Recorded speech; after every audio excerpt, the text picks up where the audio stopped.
Anguien est une commune de 13 500 habitants située à l'extrémité est de la Wallonie-Picarde. Les territoires des communes d'Anguien et de Silly sont imbriqués l'un dans l'autre.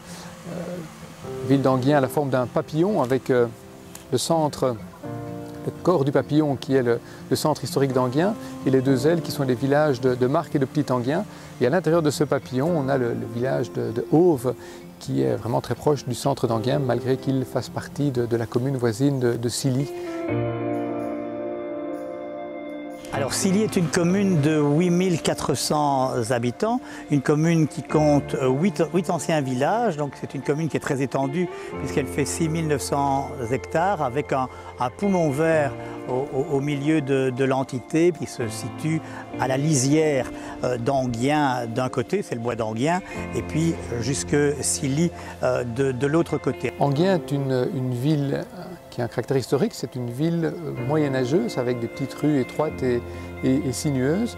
Une ville qui s'est construite aussi autour de son parc, hérité des générations anciennes et notamment de la famille d'Arambert et de la famille Ampin. Au niveau du centre-ville, le bâtiment le plus ancien, c'est la maison Jonatas. Dans le patrimoine religieux, deux faits remarquables. Les orgues de l'église de Marc sont classés comme patrimoine de la région wallonne et il n'y a en Wallonie que 3 orgues qui sont classés. Le carillon de la ville d'Anguien est particulier aussi. Il n'y a pas énormément de communes wallonnes qui disposent d'un carillon et celui d'Anguien est un des plus importants puisqu'il est le 2e après Tournai au niveau du nombre de cloches qu'il contient. Alors sur le territoire de Silly, nous avons 3 églises classées, c'est Bassilly, Hauve et Elbec, 8 églises en tout et aussi des chapelles. Anguien a la particularité aussi d'avoir accueilli énormément de congrégations religieuses sur son territoire.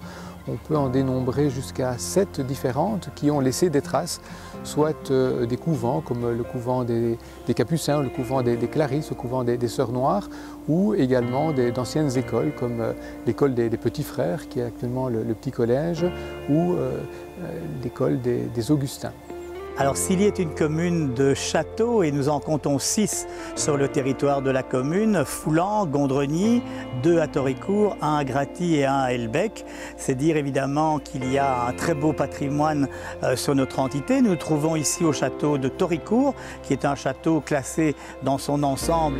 Anguien est un pôle culturel et économique qui se distingue notamment par un nombre important d'écoles, un pôle scolaire important qui attire sur Anguien environ 3600 élèves tous les jours.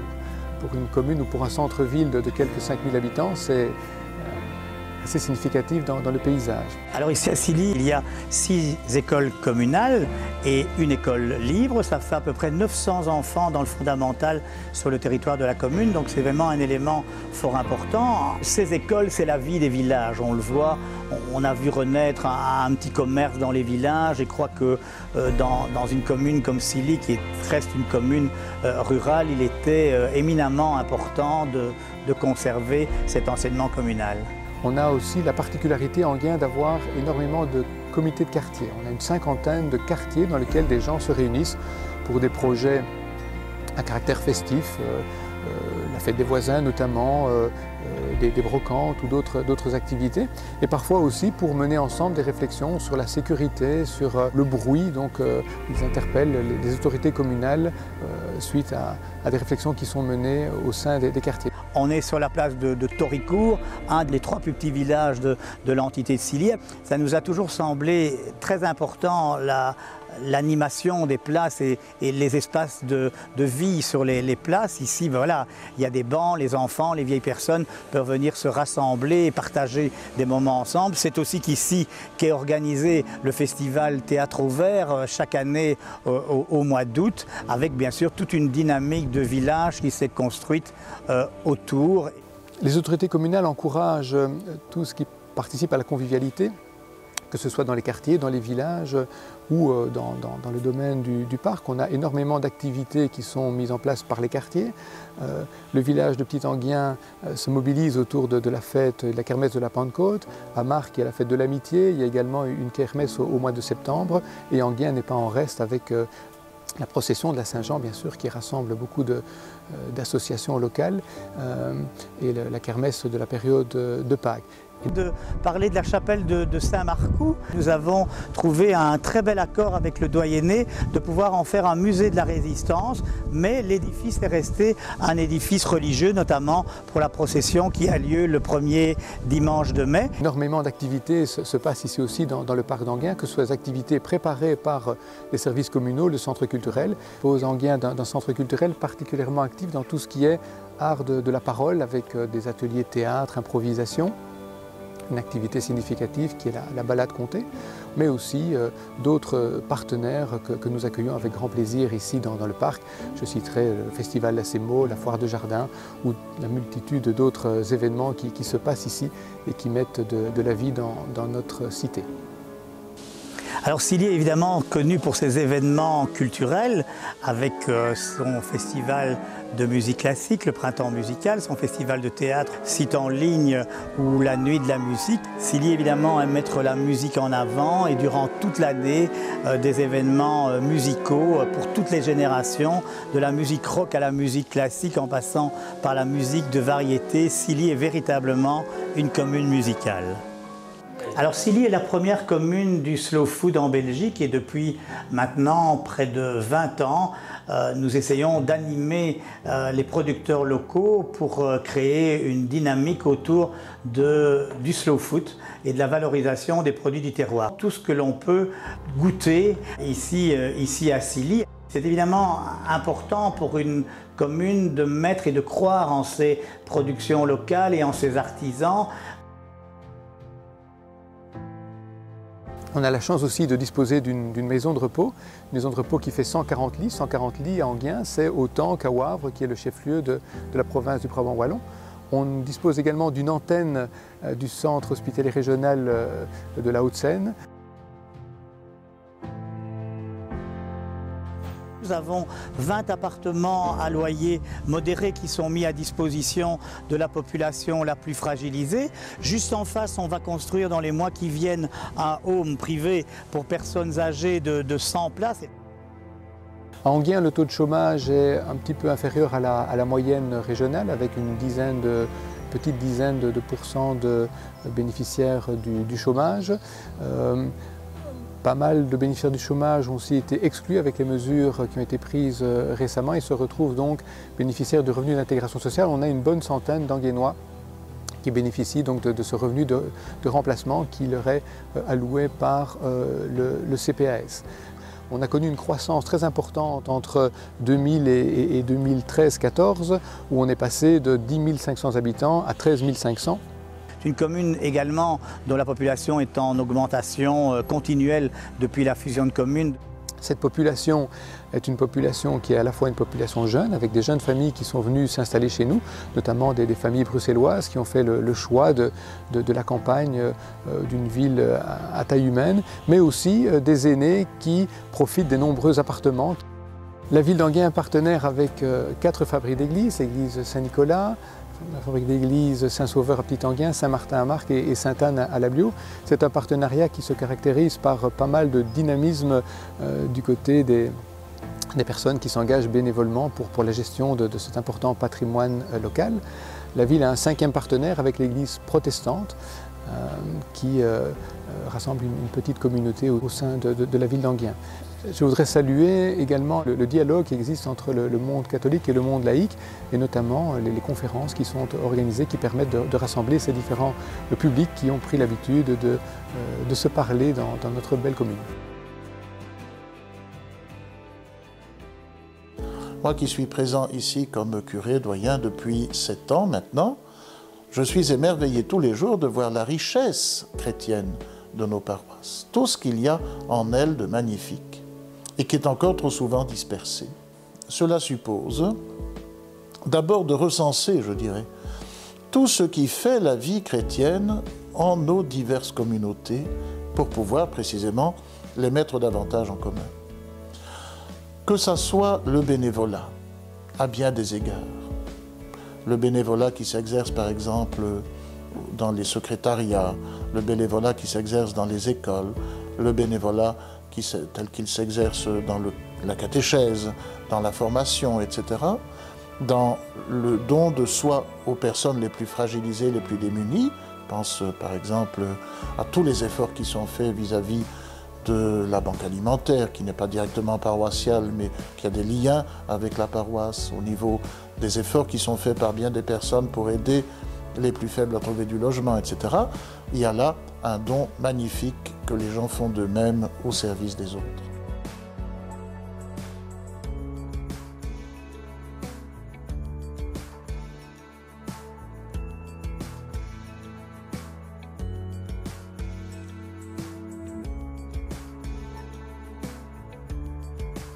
Nous avons une équipe d'animation pastorale qui est très efficace et qui sera d'ailleurs renouvelée au terme de cette année de refondation. Il y a l'aspect, je dirais, administratif d'une paroisse. Une paroisse, c'est certainement beaucoup de pastoral, mais c'est aussi des écritures, c'est aussi des archives, des actes de baptême, de mariage, etc. qu'il faut préparer, des agendas, c'est aussi répartir, par exemple, les célébrations selon les possibilités de chacun, des prêtres, du diacre qui sont là. Il faut donc un secrétariat efficace. Nous avons la chance d'avoir un magnifique secrétariat qui est porté par une personne rémunérée à mi-temps et puis une autre personne bénévole. Voilà, c'est un service très important qui est rendu à la vie de la communauté. Une paroisse, c'est quelque chose d'infiniment complexe. La paroisse, elle est faite de patrimoine religieux qui nous est remis provisoirement entre nos mains pour que nous le léguions aussi aux générations futures et qui n'est pas simplement un trésor architectural ou un trésor muséal, mais qui est aussi un trésor spirituel. Et quand nous entrons dans l'une ou l'autre de nos églises, on est frappé non seulement par sa beauté, mais on est frappé aussi par ce qu'elle raconte, cette église, de la vie chrétienne de ceux qui nous ont précédés. Il faut les entretenir, et tout ça sont les fabriques d'églises qui s'en chargent avec un dévouement exemplaire.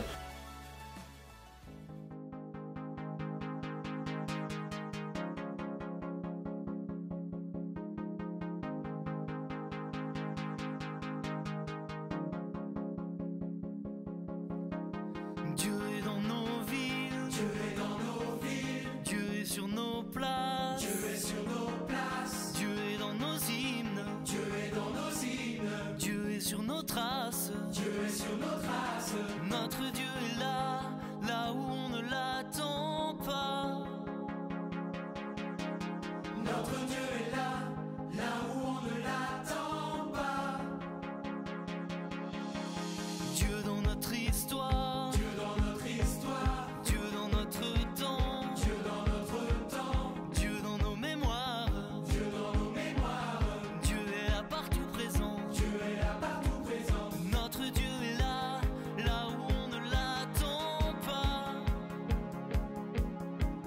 Notre Dieu est là, là où on ne l'attend pas. Nous dansons pour notre génération. Nous prions parmi les acclamations. Élevons nos mains vers lui. Nous marchons, reçois notre adoration. Nous venons, élever ton saint nom. Notre Dieu est avec nous maintenant. Dieu est dans nos yeux, Dieu est dans nos yeux, Dieu est dans nos mains, Dieu est dans nos mains, Dieu est sur nos lèvres, Dieu est sur nos lèvres, Dieu est dans nos voix, Dieu est dans nos voix. Notre Dieu est là, là où on ne l'attend pas. Notre Dieu est là, là où on ne l'attend pas. Nous dansons pour notre génération. Nous prions parmi les acclamations.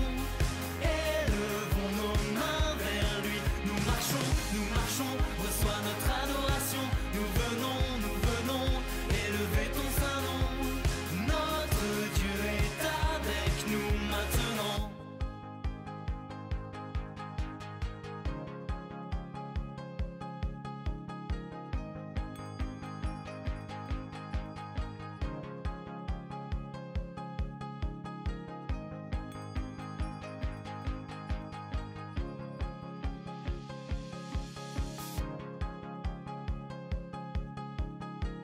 Il y a aussi, du point de vue de la gestion matérielle, la gestion des bâtiments, des salles paroissiales qui sont au service, là encore, de la communauté ou au service des écoles et qui sont le fait d'ASBL, d'associations sans but lucratif, donc, qui ne sont pas là pour faire de l'argent, pour apporter de l'argent, mais pour gérer des biens mis au service de la vie communautaire et de la vie associative en général.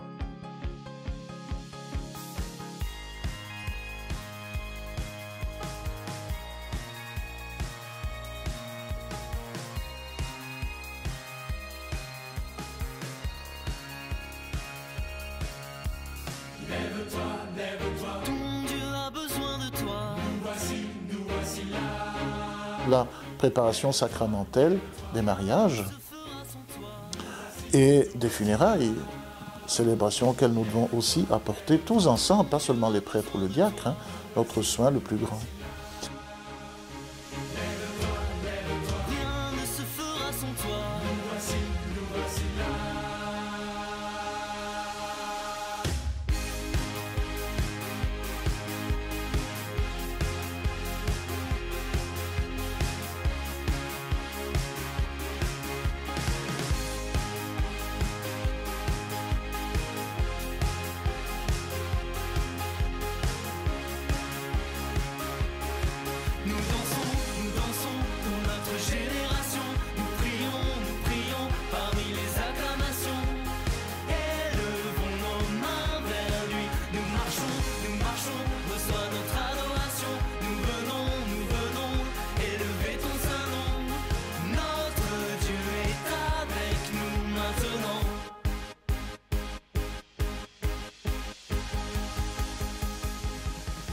Et puis l'accompagnement des familles, dont on connaît les difficultés de vie, et les joies aussi, et qui aiment avoir une communauté paroissiale à leur côté. Il y a la nécessité de célébrer le Christ d'une façon toujours plus juste, plus correcte, qui convienne à tout le monde. C'est très difficile, parce qu'il faut mieux organiser nos célébrations, parce qu'il faut les animer chaque fois très correctement en soignant les chants, en soignant la présence, le dialogue entre l'assemblée et celui qui préside, enfin tout ce qui fait une liturgie. Il existe déjà une collaboration paroissiale qui s'est mise en place autour d'un groupe liturgique et surtout autour du chant liturgique afin de constituer un répertoire commun, de telle sorte que quel que soit l'endroit où l'on célèbre la liturgie, on puisse se retrouver et que l'assemblée puisse participer, quel que soit l'endroit, et aussi dans le but, effectivement, lors de grands rassemblements de paroisses, de pouvoir se baser sur ce répertoire commun. Comme lieu de rencontre entre la liturgie et la catéchèse, il y a ce que nous appelons quelquefois les assemblées catéchétiques ou les messes de famille, qui sont des moments très très importants de notre formation, notre vie chrétienne. Parce que là, c'est non seulement les enfants, mais aussi leurs parents, et puis toute la communauté qui sont ainsi touchés par la présence du Christ, la présence célébrée du Christ sacramentel, du Christ vivant, et qui peut grandir dans la foi. Conduit quelquefois à de très grandes célébrations, de très grands rassemblements, quand on célèbre les professions de foi, les confirmations, etc.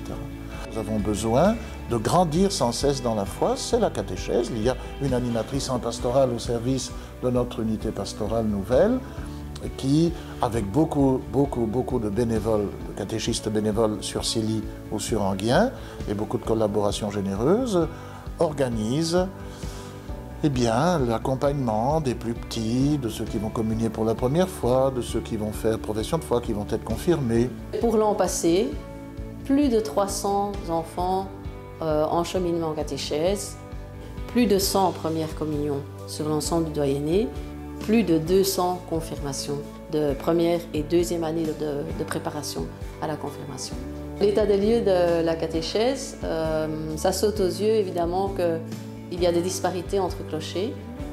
Par exemple, on a à un endroit 2 catéchistes pour l'ensemble des années, mais dans cet endroit-là, il y a aussi en tout 30 enfants.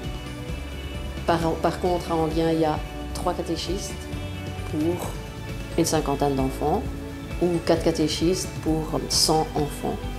Donc voilà, c'est tout à fait différent d'un côté à l'autre. mais c'est pas pour ça qu'on procède de la même manière. Les disparités permettent une beaucoup plus grande diversité dans la manière d'approcher le message chrétien. Aussi, on doit voir qu'aujourd'hui, si les gens ne s'engagent pas de manière continue, on peut toujours, à la dernière minute, faire appel à quelqu'un parce que les gens sont dans ce mode de fonctionnement. Depuis un petit peu plus de 5 ans, nous avons constitué une petite équipe de préparation au baptême. Bon, cette équipe est pour tout le doyenné, donc Enghien-Silly. Nous organisons une réunion pour les parents des enfants dont ils ont fait la demande de baptême pour leur enfant.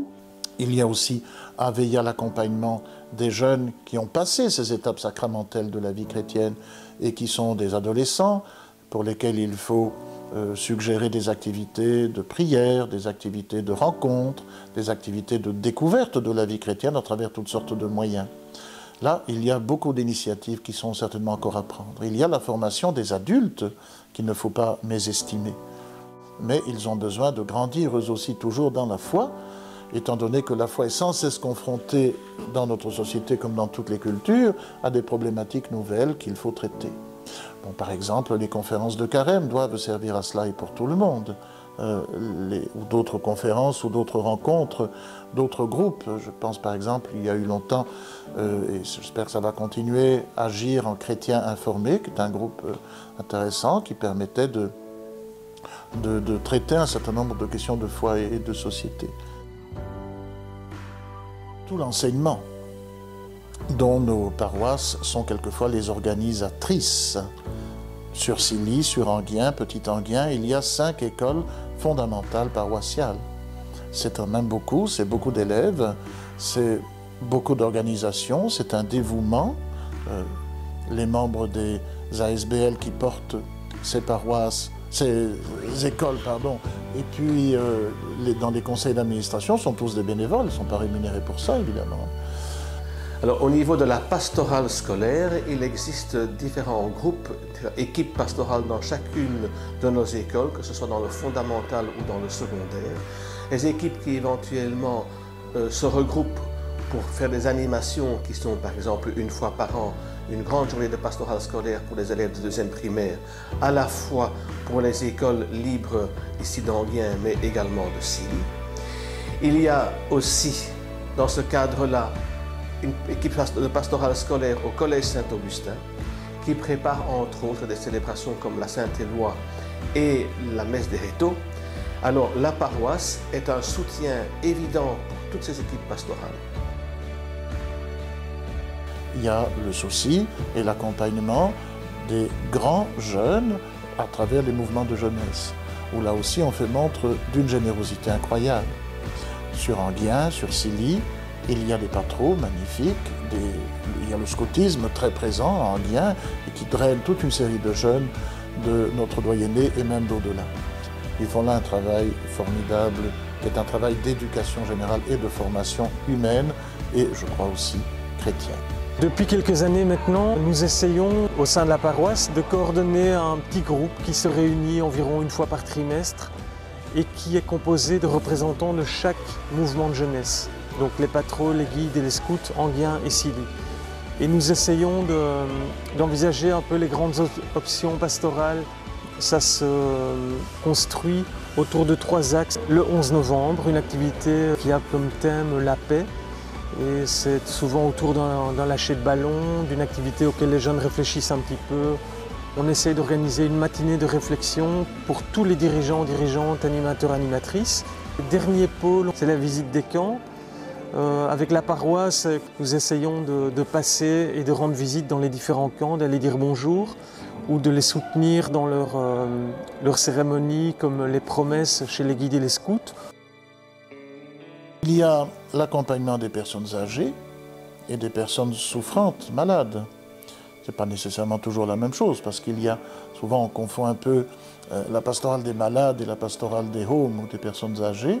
Alors, toutes les personnes qui sont dans les homes ne sont pas malades et tous les malades ne sont pas dans les homes. Il y a des malades qui sont jeunes. Il y a déjà beaucoup de choses qui se font. Il y a énormément à faire et à rapprocher des investissements et des efforts pour qu'on puisse davantage accompagner ceux qui ont besoin d'une présence et qui l'attendent d'une communauté chrétienne.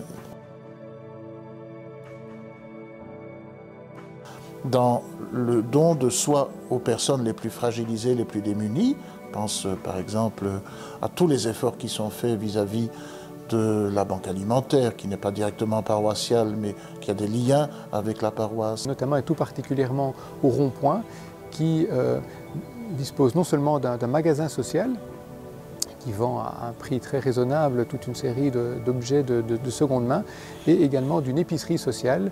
Des efforts qui sont faits par bien des personnes pour aider les plus faibles à trouver du logement, etc. Il y a là un don magnifique que les gens font d'eux-mêmes au service des autres. Cette année refondation va nous aider à retrouver ou à trouver ce qu'est la mission que le Christ nous confie et confie aux paroisses. Pour la refondation, qu'à mes yeux, il s'agit d'abord d'une démarche spirituelle. Ce n'est pas simplement de la restructuration de paroisses, de la restructuration administrative, parce qu'alors ça ne nous mènerait pas très loin. Mais n'oublions pas que la fondation pour nous chrétiens, ce sur quoi nous sommes fondés, établis, la pierre d'angle, comme disent souvent les Écritures dans le Nouveau Testament, c'est le Christ. Donc moi je crois que la refondation doit d'abord être une démarche de conversion ou de reconversion au Christ. Ça c'est l'atmosphère générale, spirituelle je crois, dans laquelle il convient de vivre cette année particulière qui va nous rapprocher entre divers clochers d'une même unité pastorale, diverses communautés originelles. Chaque communauté qui a ses richesses particulières au départ, ses spécificités, est appelé, c'est un appel du Christ, à vivre avec d'autres pour manifester à la société dans laquelle nous vivons, aux entités communales dans lesquelles nous sommes, le visage du Christ qui convient, qui est parlant aujourd'hui, qui raconte quelque chose, qui dit le salut pour tout le monde. À la fois respecter l'originalité de chaque communauté de départ, chaque communauté de l'entité de Silly ou de l'entité d'Anguien, et renforcer les liens qui feront que nous allons devenir vraiment une communauté de paroisse, une communauté paroissiale. C'est uniquement ensemble, entre les deux entités et toutes les communautés paroissiales, uniquement en se mettant ensemble, que nous avons une chance d'être encore une Église. Une Église telle qu'elle doit l'être dans le dessein de Dieu et du Christ, et donc de survivre comme Église et comme chrétien dans les années et les décennies à venir.